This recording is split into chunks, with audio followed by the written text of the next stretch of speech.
CEO of Intera, as well as the President and CEO of Atrenta. He is a true visionary.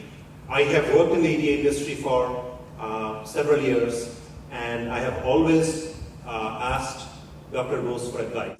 But there is money there. For a good idea, you can often find a way to fund it with customers or partners.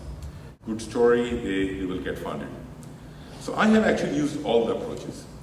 And I think all the approaches for you, and I have enough years of experience and history that they believe me, so I got an advance purchase order from them that when I build the product, they would buy it, and that became a source of money for me to build the product.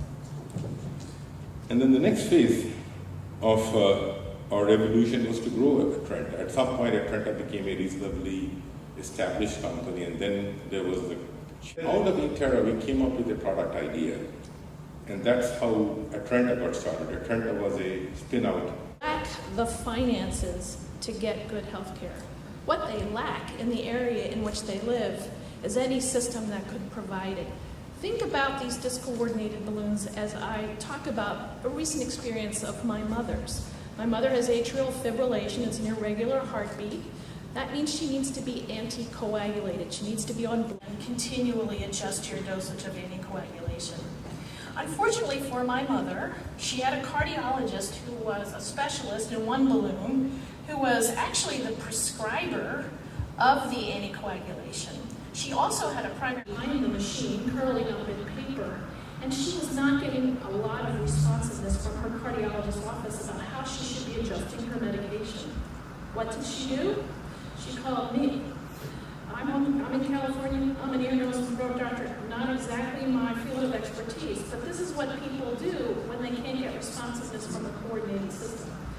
I was doing my best. Let me tell you, I failed her. She had a complication of her anticoagulation. She had a gastrointestinal bleed, a pretty significant one. She wound up in the intensive care unit at a different hospital from where she was getting her labs from. In that hospital, her primary care physician nor her cardiologist had privileges, so she was taken care of initially by the house doctor, who didn't know her and didn't have any access to her past medical history.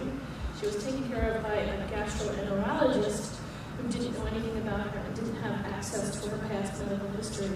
The good news is the gastroenterologist was able to coagulate what was bleeding. She was transfused. She eventually